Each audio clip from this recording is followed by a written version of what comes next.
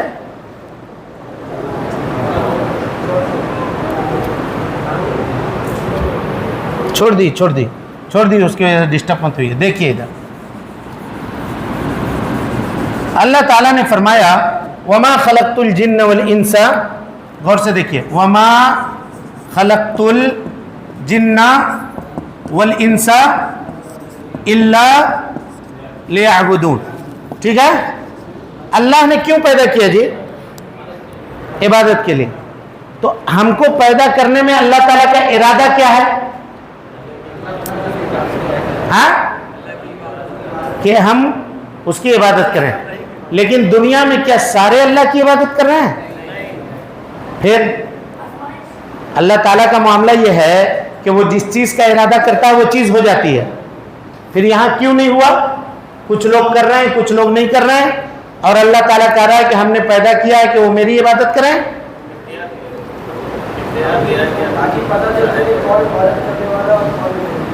نہیں، ایسا ہوا کیوں؟ یہ جواب دیجئے نا پہلے، تب پھر حکمت کی طرف آئیے گا کہ اس وجہ سے ایسا ہوا. پہلے اس کو تو ثابت کیجئے. اب کہے کوئی آدمی ان اللہ علی کل شیء قدیر، آپ سے کہے اللہ تعالیٰ ہر چیز پر قادر ہے، تو یہاں اللہ نے ہم کو پیدا کیا اس لیے کہ ہم اس کی عبادت کریں، لیکن دنیا میں بہت سارے لوگ ہیں جو عبادت نہیں کر رہے ہیں. تو اس کا کیا مطلب؟ اللہ تعالیٰ اپنے مقصد میں والعیاذ باللہ فیلیور ہو گیا.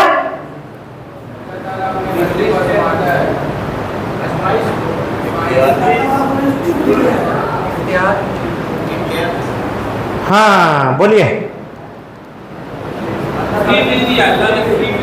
یہ ساری چیزیں نتیجہ ہے، ہم اس پہ دلیل مانگ رہے ہیں. سوال آپ لوگ میرا نہیں سمجھ رہے ہیں.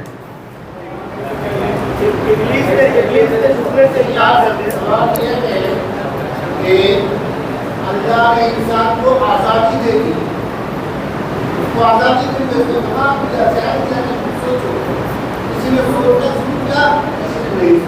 یہ بالکل صحیح ہے آپ کا جواب، لیکن یہ نتیجہ ہے. ہم یہ کہہ رہے ہیں کہ ایک غیر مسلم ابھی آئے آپ کے پاس اور کہے تم کہتے ہو کہ اللہ جو چاہتا ہے وہ کرتا ہے، وہ ہوتا ہے، اللہ کے ارادے کو کوئی ٹال نہیں سکتا. ہم یہ کہتے ہیں نہیں کہتے ہیں؟ تو کہا کہ ہم لوگ، تمہارے اللہ نے مجھ کو پیدا کیا ہے کہ میں اس کی عبادت کروں، لیکن میں اس کی عبادت نہیں کر رہا ہوں، یعنی میں نے اللہ کے ارادے کو ٹال دیا، نعوذ باللہ من ذالک. تب اس کو کیا جواب دیجیے گا؟ یہ پوچھ رہا ہوں. جی جی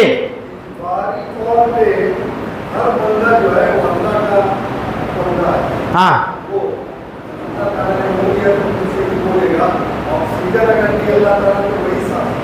ٹھیک ہے ٹھیک ہے ٹھیک ہے. ہاں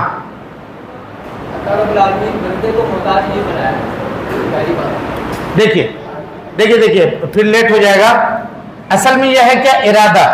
کیا ہے؟ ارادہ. یہی نا جی. اللہ تعالیٰ کے ارادہ کی دو قسم. کتنی قسم؟ دو قسم.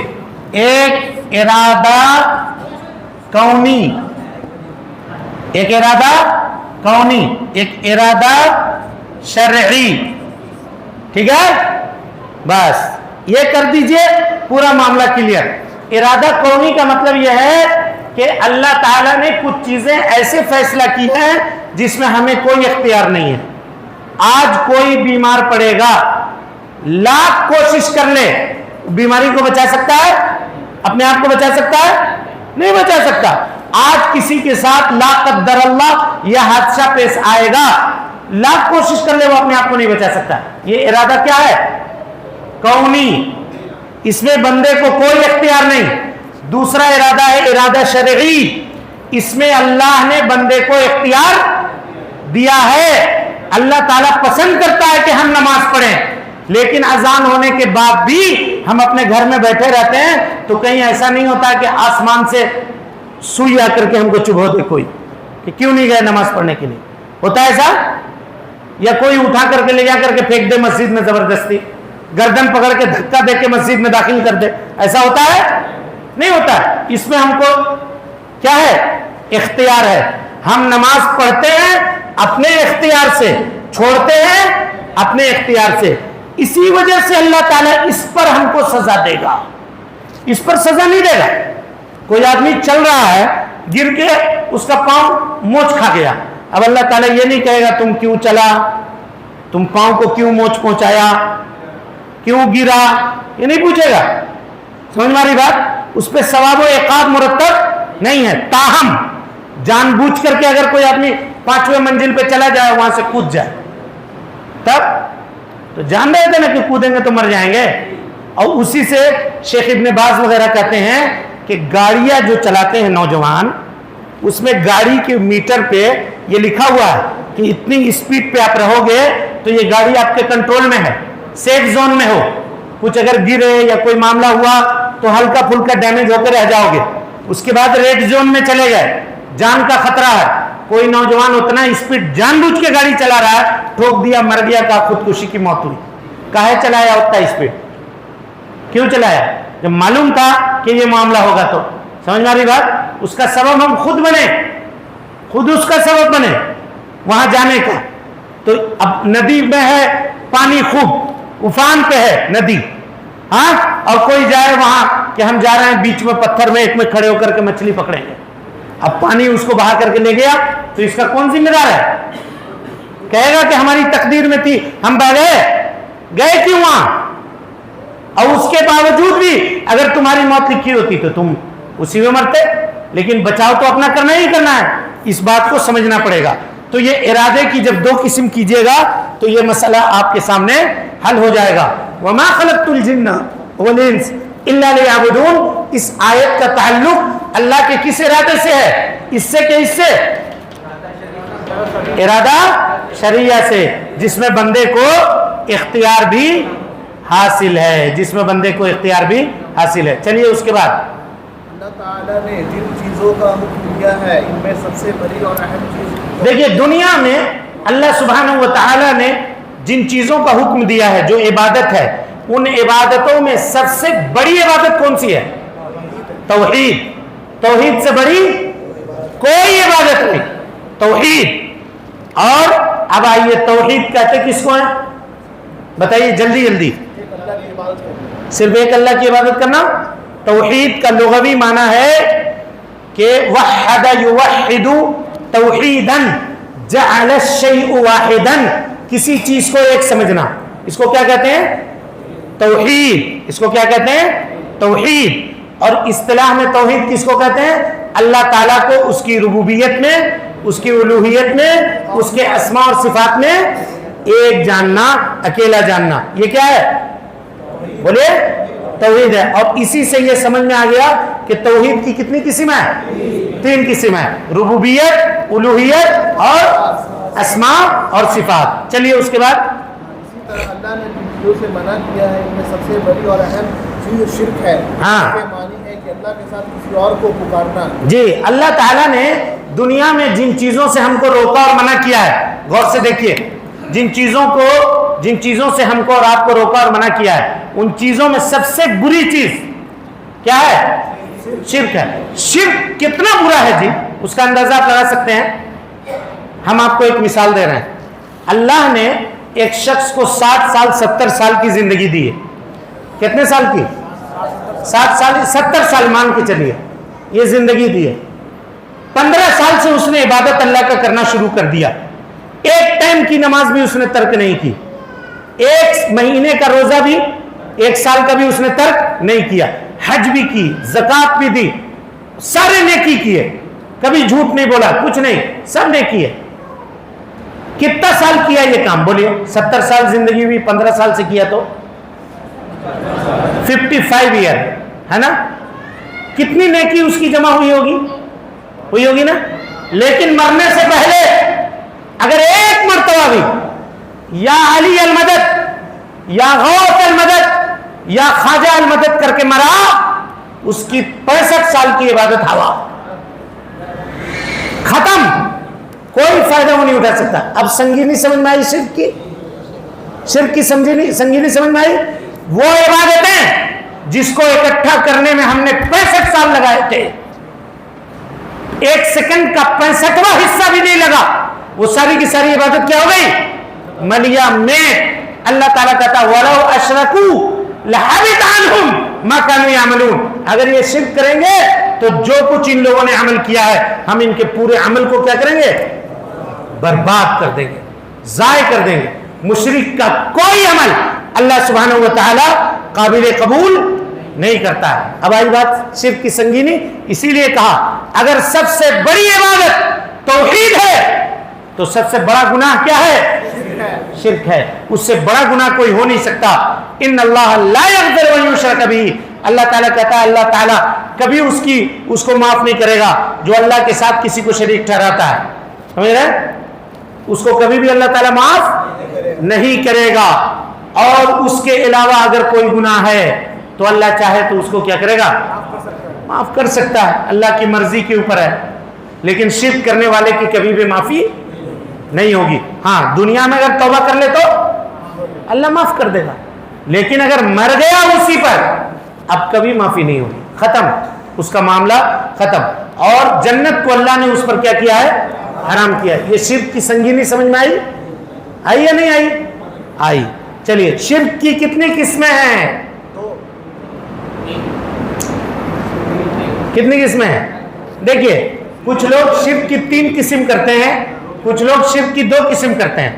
لیکن 2 قسم بھی کریں تو تیسرا قسم اس میں شامل ہو جاتا ہے. ایک شرک اکبر اور دوسرا شرک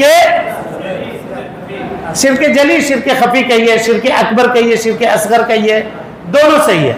جلی مانے موٹا, اور اکبر جو ہوتا ہے بڑا ہوتا ہے, موٹا بھی ہوتا ہے. اور اسی طریقے سے خفی کے مانے ہلکا, پتلا, دبلا پتلا, یہ خفی ہے, چھوٹا. لیکن ہمارا معاملہ کیا ہے, ہم یہ فرق بتلا دیے تو اب یہ مت سمجھیے گا کہ یہ ہلکا ہے اور یہ بھاری ہے. اس لیے کچھ لوگ کہتے ہیں جب سنتے ہیں یہ کیا ہے, شرک اصغر. شرک اصغر ہے, جانے دو, شرک اکبر نہیں ہے نا. بعض علماء یہ کہتے ہیں کہ شرک لگا ہوا ہے نا اس میں شرک, اور اللہ نے جہاں کہا ان اللہ لا یغفر ان یشرک بہ, وہاں فرق کیا اکبر اصغر کا نہیں کیا.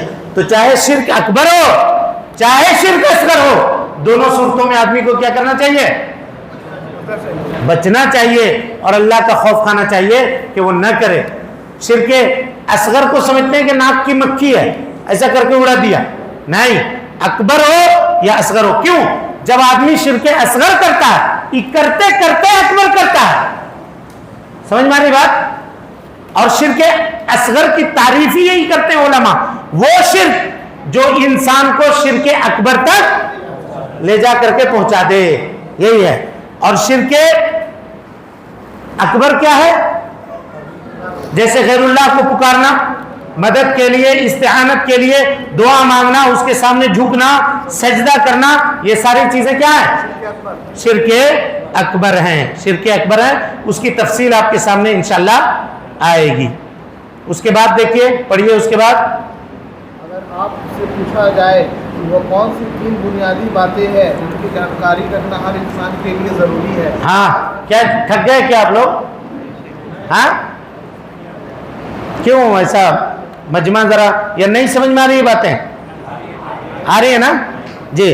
کہتے ہیں کہ وہ کون سی چیزیں ہیں جس کا بولیے پوچھا گیا وہ کون سی 3 بنیادی باتیں ہیں جن کی جانکاری رکھنا ہر انسان کے لیے ضروری ہے. اب یہاں سے جو ہے نا شیخ رحمۃ اللہ علیہ اصول ثلاثہ شروع کر رہے ہیں یہاں سے. چلیے جن کا علم رکھنا تمہارے اوپر ضروری ہے پڑھیے.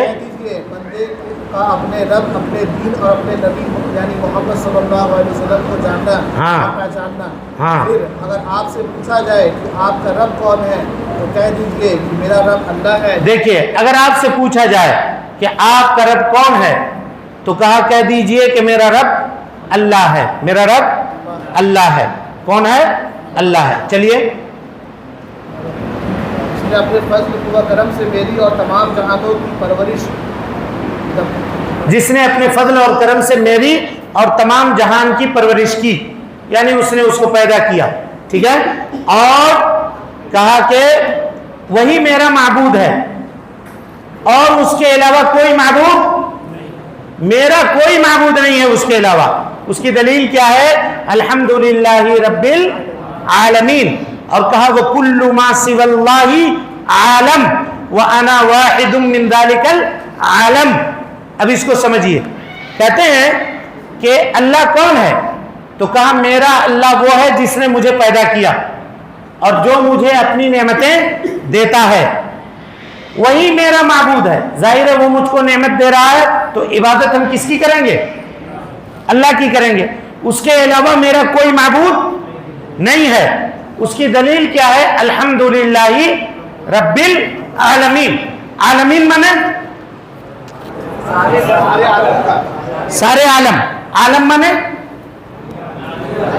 ہاں عالم مانے یونیورس. اس کی کتنی قسم ہے جی؟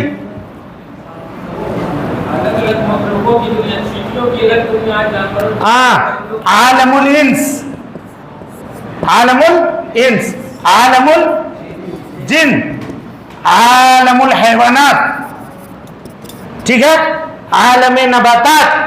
اس طرح سے پورا عالم البحر سمندر کی الگ دنیا, خشکی کی الگ دنیا, زمین کی الگ دنیا. سمجھ رہے ہیں؟ زمین کے نیچے کی دنیا الگ. یہ ساری چیزیں تو کہہ رہے ہیں کہ اللہ سبحانہ و تعالیٰ کہتا ہے الحمدللہ تمام تعریف اس اللہ کے لیے جو سارے جہان کا کیا ہے؟ رب ہے. رب مانے پالنہار. اب پالنہار مانے تربیت کرنے والا. رب کے معنی تربیت کرنے والا. اور تربیت کیسے ہوتی ہے اللہ تعالیٰ کی؟ نعمتوں کے ذریعے سے. وہ ہمیں نعمت دیتا ہے, ہمیں زندگی عطا کی. اور ہاں جب آدمی ظلمات کے اندر ہوتا ہے, ماں کے پیٹ میں ہوتا ہے, وہاں روزی کا انتظام کون کرتا ہے؟ اللہ کرتا ہے. اور اس کے بعد جب دنیا میں انسان آتا ہے بولنے کی طاقت اور صلاحیت اس کے اندر نہیں ہے, وہاں اس کی روزی کا انتظام کون کرتا ہے؟ اللہ سبحانہ و تعالیٰ. وہی میرا رب ہے جس نے میری تربیت کی ہے. ٹھیک ہے. اور وہ سارے جہان کا رب ہے, صرف میرا نہیں. اور میں اس بہت بڑے جہان کا ایک چھوٹا سا فرد ہوں. تو میرا رب کون ہوا؟ اللہ ہوا. ثابت ہوا؟ اس آیت سے ثابت ہوا نہیں ہوا؟ کہا کہ اگر آپ سے پوچھا جائے کہ آپ کا رب کون ہے تو کہیے گا, کیا کہیے گا؟ میرا رب اللہ ہے جس نے مجھ کو پیدا کیا, جو مجھے روزی دیتا ہے, جو مجھے کھلاتا پلاتا ہے. کہا اس کی دلیل ہے الحمدللہ رب العالمین. اللہ تعالیٰ تمام جہان کا رب ہے, اس کے دیکھ بھال کرنے والا ہے, اس کی تربیت کرنے والا ہے. اور میں ان تمام جہانوں میں سے ایک جہان کا ایک فرد ہوں. تو میرا رب کون ہوا؟ اللہ سبحانہ و تعالیٰ. چلیے. اور سب کے لیے ضرورت ہے کہ ساری چیزیں مہیا کی. وہی میرا معبود ہے, اس کے سوا میرا کوئی معبود نہیں. وہ میں نے پڑھ دیا. اس کے بعد کوئی دوسرا پڑھیے. کوئی بلند آواز نہیں ہے پڑھنے والے, تیز آواز جن کی ہو. 1 منٹ رکیے. ہاں پڑھیے. واضح ہو کہ اللہ کے علاوہ ہر چیز عالم میں داخل ہے اور میں بھی اسی عالم کا ایک حصہ ہوں. میں بھی اسی عالم کا ایک حصہ ہوں. اس کے بعد چلیے. اگر آپ سے پوچھا جائے اگر آپ سے پوچھا جائے کہ آپ نے اپنے رب کو کس چیز کا ذریعے کس چیز کے ذریعے پہچانا؟ ہاں کہہ دیجئے کہ اس کی نشانیوں اور اس کی پیدا بس اس کی نشانیوں اور اس کی شرح دیکھیں. ہم نے آپ سے سوال کیا کہ یہاں سے دیکھیے یہ سوالیہ انداز ہے، علم سکھانے کا یہ انداز سوالیہ ہے، اور یہ انداز کس کا تھا؟ حضرت جبریل کا تھا، جو اللہ کے نبی صلی اللہ علیہ وسلم اور صحابہ کو دین سکھانے کے لیے آئے تھے. سوال پوچھ کے دین سکھانا، اس میں کیا ہوتا ہے؟ اسٹوڈنٹ جو ہے اپنے معلم سے جڑا ہوا ہوتا ہے، اور وہی اسلوب ہم نے اختیار کیا ہے اس وقت. کہا کیا ہے؟ اگر کہا کہ تمہارا رب کون ہے تو آپ نے کہا اللہ ہے. اب سوال یہ ہے کہ تم نے کیسے پہچانا کہ تمہارا رب اللہ ہے؟ تو کیا جواب دیجیے؟ فَإِن قِيلَ لَكَ، اگر آپ سے یہ کہا جائے بِمَا عَرَفْتَ رَبَّكَ، اپنے رب کو تم نے کیسے جانا؟ تو کہو آیاتہ و مخلوقاتہ، اس کے آیات سے. آیات مانے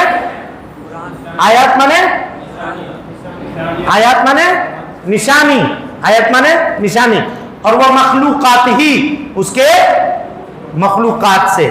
اب غور کیجئے، آیات کی دو قسم. آیات کی کتنی قسم؟ دو قسم. کون کون؟ جلدی بولیے، اس سے پہلے بتائے ہوئے ہیں. آیات کی دو قسم. آیات شرعی، اس کے نیچے کون کون آئے گا؟ کتاب سنت، یہ کیا ہے؟ آیات شرعی. اور دوسری چیز ہے، بولیے، ہاں، آیات کونی. اس میں کون مانے کائنات، اس سے کائنات میں کون کون چیزیں ہیں؟ سورج، چاند، ستارے، سیارے، درخت، پہاڑ.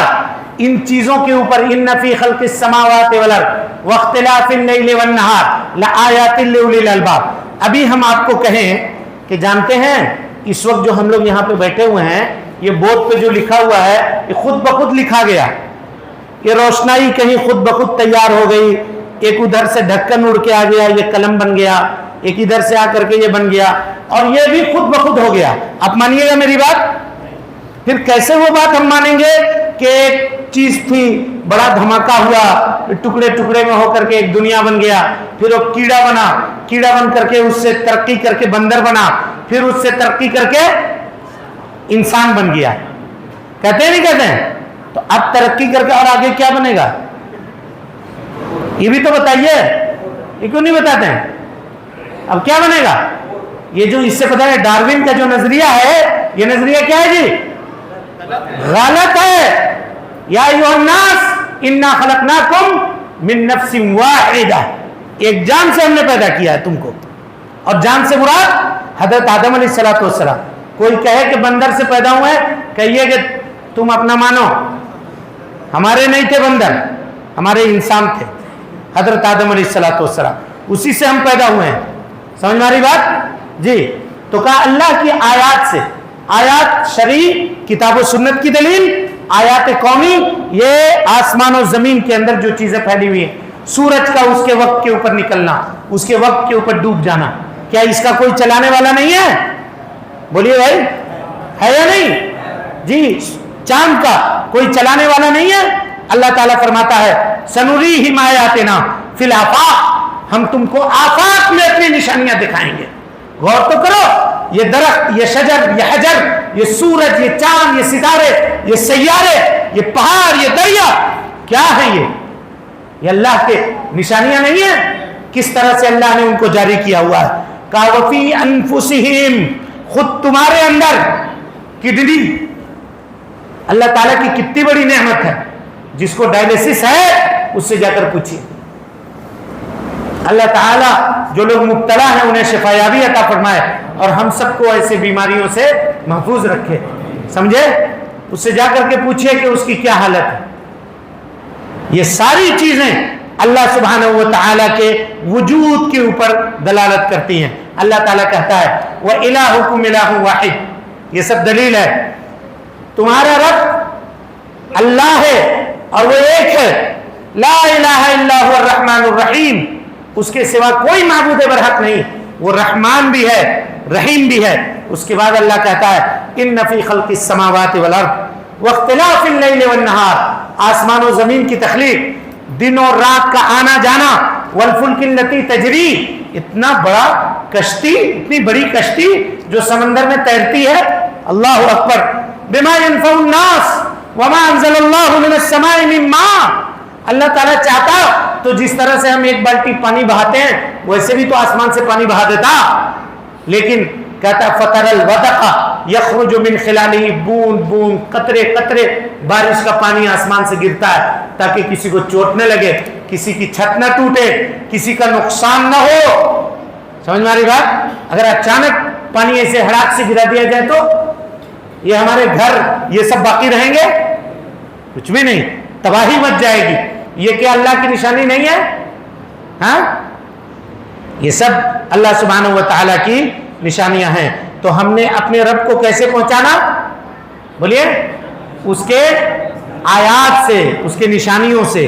اس کے بعد کہتے ہیں رحمت اللہ علیہ ومن آیاتہ، اللہ تعالیٰ کی نشانیوں میں اللیل والنہار والشمس والقمر، دن و رات، سورج اور چاند. دن کو نکلنے والا کون چیز ہے؟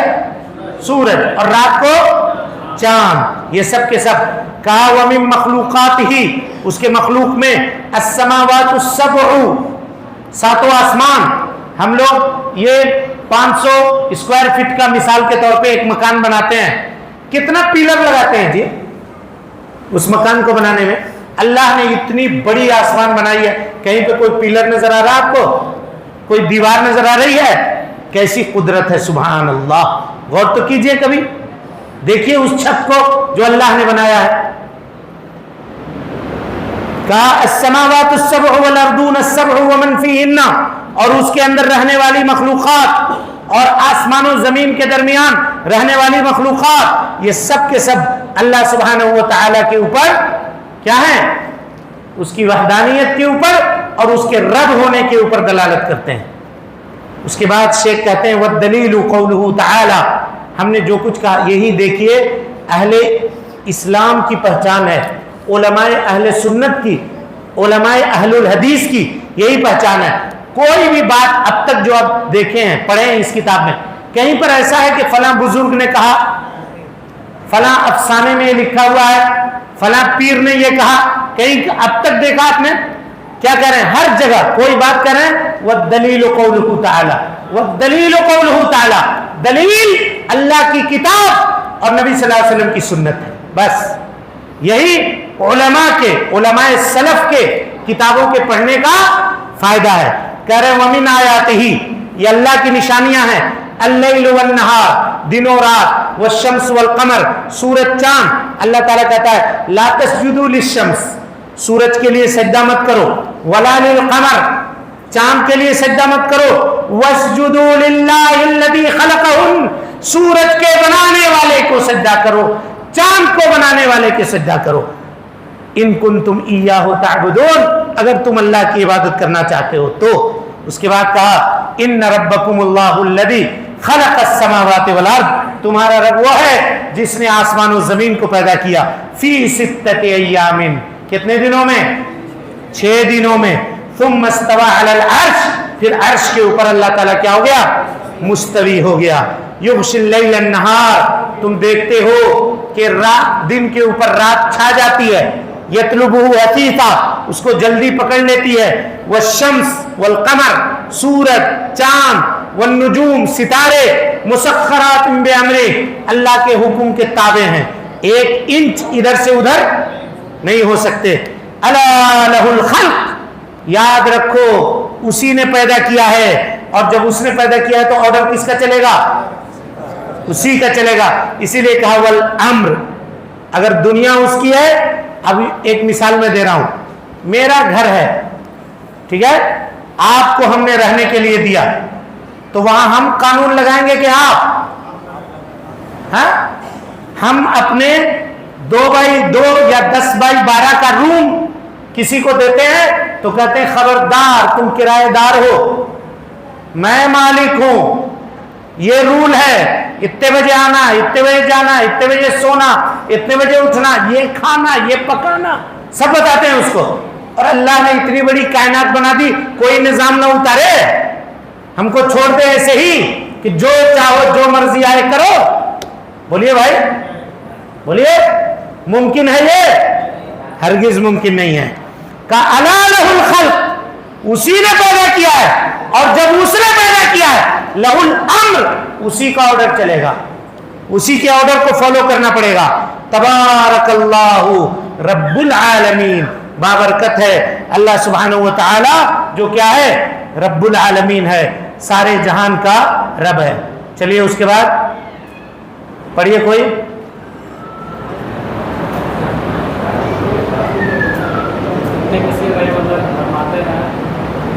ساری چیزوں کو پیدا کیا. ہاں ابھی چھوٹ گیا ذرا سا. قال رحمہ اللہ, شیخ الاسلام محمد بن عبد الوہاب کہتے ہیں والرب معبود, جو رب ہے نا وہی معبود ہوگا. اور اس کی دلیل کیا ہے؟